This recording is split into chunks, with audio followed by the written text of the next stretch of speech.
again, and now do a lockout, and then do a lockout. Now we're going to do a lockout with a barrel roll turn, so come behind your back and then in front of you and then back to the pinwheel. So you lock out, turn 180, lock out behind, turn 180, and you're back to the front. Do I need to break that one down more? Do you know that one? I think you just did, if I'm accurate, I think what you did was you did a lockout here, and then as you turned, it was a lockout here, and then a lockout here. Okay, I'm doing it slightly differently. That is a valid 2-petal flower turn. It is not quite the same as the barrel turn. The idea with the barrel turn is there's a barrel here, and you are rotating your body over the barrel and keeping the poi behind you on this part of the turn instead of going in front of you. So it's behind, front to back. Which, if I faced you, what you would notice is my body never blocks the poi. Versus the version you did where you went like this, then you moved it to this side of your body and then to here. So just a distinction. If you're in counterclockwise with your left hand, it'll be at your 9 o'clock. Then you turn 180 and it'll be behind you at 3 o'clock from the same perspective as you were looking at the 9. And then you're going to go up and return back to where you started in one swing, go back to 9 o'clock in front of you. So it's 9 in front to 3 behind to 9 in front to 3 behind to 9 to 3 to 9 to 3 to 9. Then with the right hand, you're at 3 in front of you. It's going to go up over the top and land where the left hand was in the 9 position behind you, and then turn back to where you started. So it's over the top to behind, and then across the bottom to the front. Over the top to behind, across the bottom to the front. At the longest possible length that you can do it, grab your poi head with the other hand so that you're holding your poi like this, like it's a stick. And then what I want you to imagine is you've got a stick that you're holding here in front of you, and you're going to turn so that the stick remains behind you. Because that's what's happening. And we want to try and keep the stick in the same place here. So if you're down here in front of you, then you would be down here behind you. If you're up here behind you, then you would be up here in front of you. I'm shooting for kind of like shoulder, maybe nipple to neck height, something in there.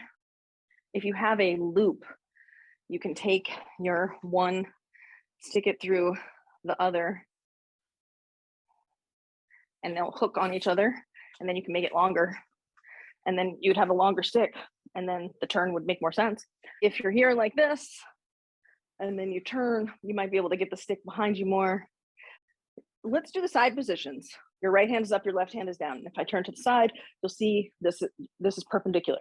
And then your next position will be this behind you. And then you're moving to bringing your left arm up and your right arm down. And then you're coming back to the front. Okay, so vertical with your right arm up. Yes. Horizontal with them behind your back. Vertical with your left arm up.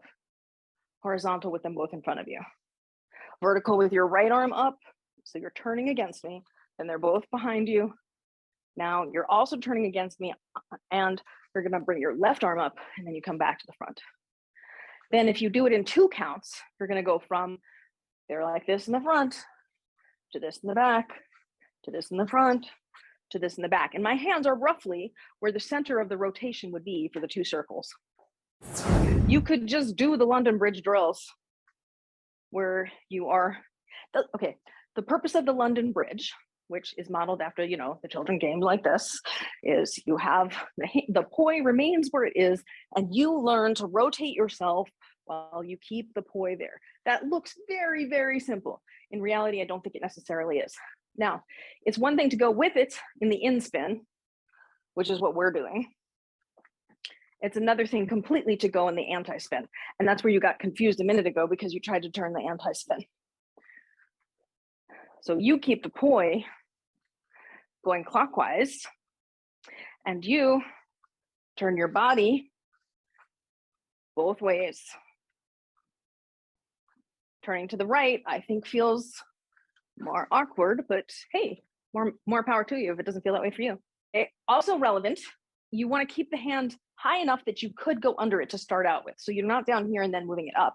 You're keeping it here. You're trying to imagine your arm is the bridge from London Bridge, and you're coming under your arm and back to where you started. This is basically just a more advanced rotator drill.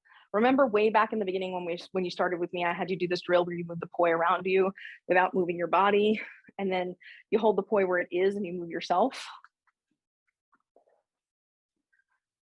This is the same thing, just in a different place. And let's turn to the right twice, and then turn left into the overhand weave. And then we're gonna lock out on the left, lock out on the right, lock out on the left. Now we're gonna lock out on the right, and we're gonna do that turn again.